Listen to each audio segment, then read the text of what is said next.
The Gospel of Jesus Christ according to St. John. John chapter 20 verses 11 to 18.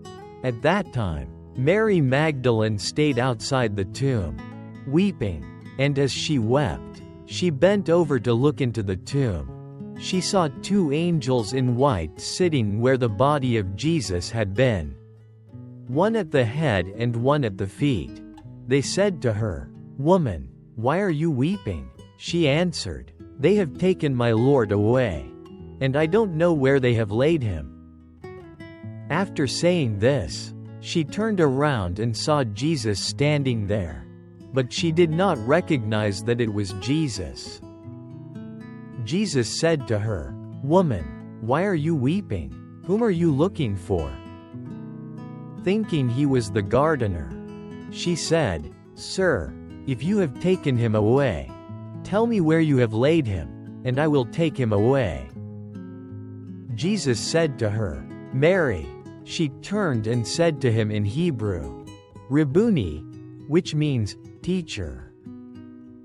Jesus said to her, "Do not hold on to me, because I have not yet ascended to the Father. But go to my brothers and say to them, I am ascending to my Father and your Father, to my God and your God."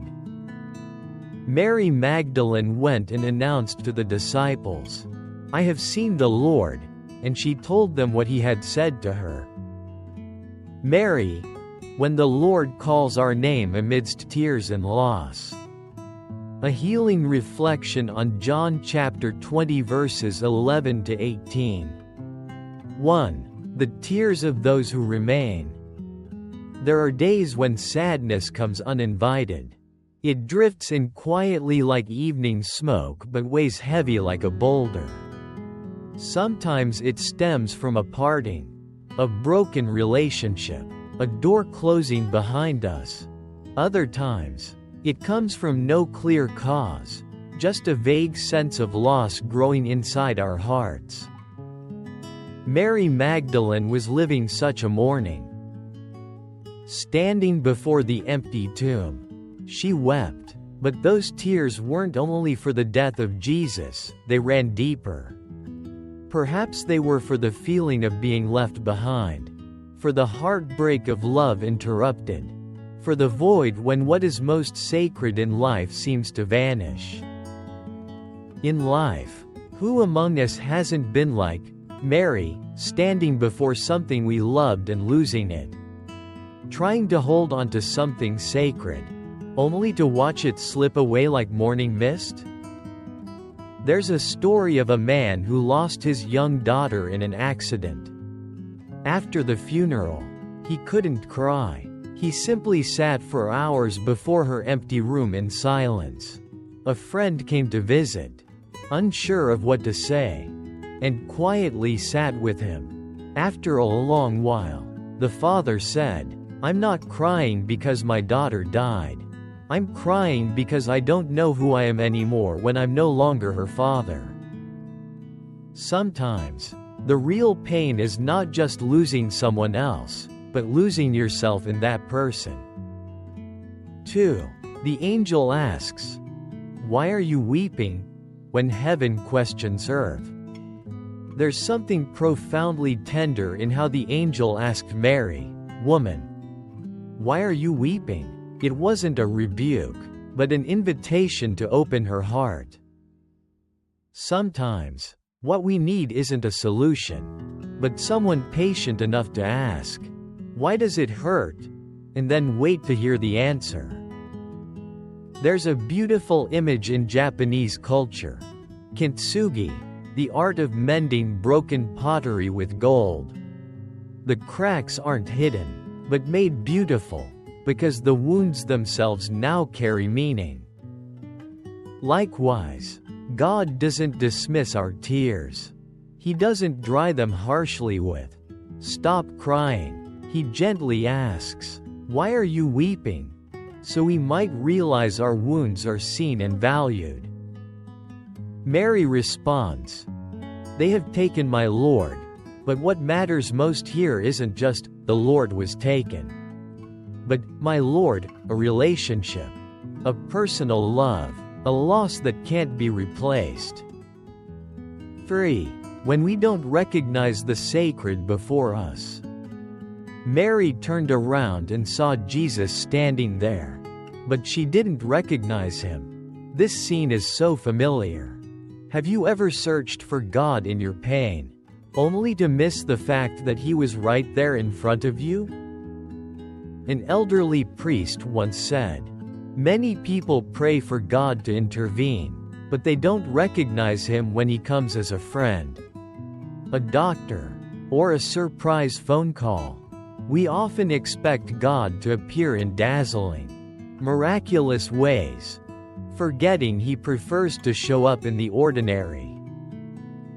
Jesus appeared to Mary as a gardener, as if to say, "I am closer than you think. I am not distant or unreachable." A religious brother once shared, "I saw God in the eyes of a poor man who thanked me for a loaf of bread." Perhaps Jesus is still standing right there, so close, but our hearts are too busy weeping to see. 4. Mary, when he calls us by name. What made Mary recognize Jesus wasn't a sermon or a miracle. It was something much simpler. He called her name. A name is deeply personal. It calls forth one's identity. When someone calls you by your true name, in a familiar voice, you turn, even if you're lost. There's a short poem. A voice called my name. In the middle of chaos, I turned around and knew I was still alive. When Jesus called Mary, he wasn't just speaking a name, he was calling forth an entire life. He called her love, her faithfulness, her pain. He called a heart that seemed shattered to come back to life. And you? Do you remember the last time someone called your name with true love and reverence? Maybe today, God is whispering your name, not with thunder, but with a quiet voice inside your heart. 5. Rabboni, the response of a heart that has found love again. Rabboni, which means teacher, was an outcry of joy. A sudden spark of hope. A heart stitched back together. From a woman weeping over her lost Lord, Mary becomes the first witness of the resurrection, the first one Jesus called by name, the first to be sent to proclaim the good news. There's a Jewish tradition that when Moses stood before the burning bush, he heard God call, "Moses, Moses," and he replied, "Here I am." From that moment on, his life changed forever. Likewise, God's call and our response mark the beginning of a new journey. Not a path without tears, but one no longer afraid of them. 6. Do not hold on to me, learning to love without possessing. Jesus' words sound like a refusal. Do not hold on to me. But really, it's an invitation to a deeper relationship, not based on physical presence, but spiritual intimacy. Great love does not cling to keep someone close, it allows them to live their mission. Mary loved Jesus with all her heart, and so she wanted to keep him near. But Jesus invites her to open her heart even wider, to love not just through feeling, but through obedience and letting go.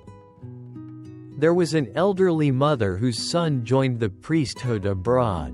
She wept for months from longing. But each day she prayed, "Lord, I offer you my child. Though my heart aches for him, I know that I truly love him only when I let him belong to you."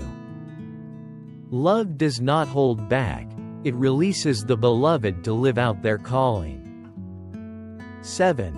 Go tell my brothers, becoming a messenger of hope.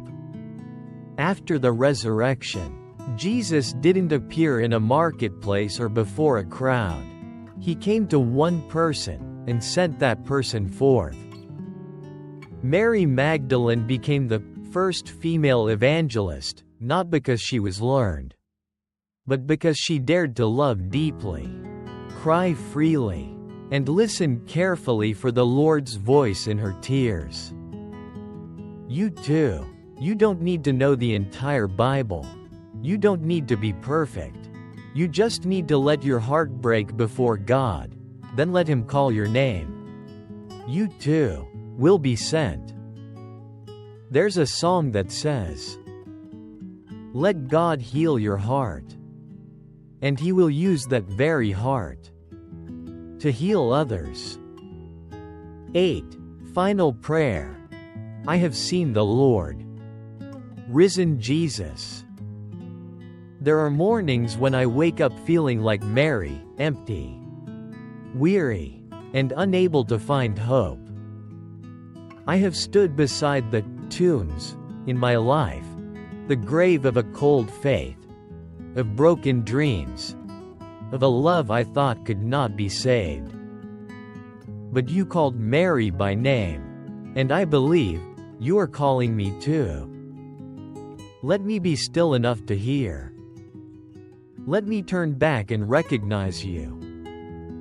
Let me go forth to share the comfort I've received.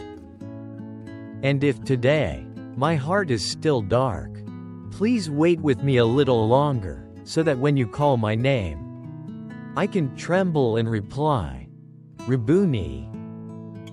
I believe that at the end of tears lies the beginning of light. I believe you have risen and live in my heart. I believe I too can say, I have seen the Lord. Amen.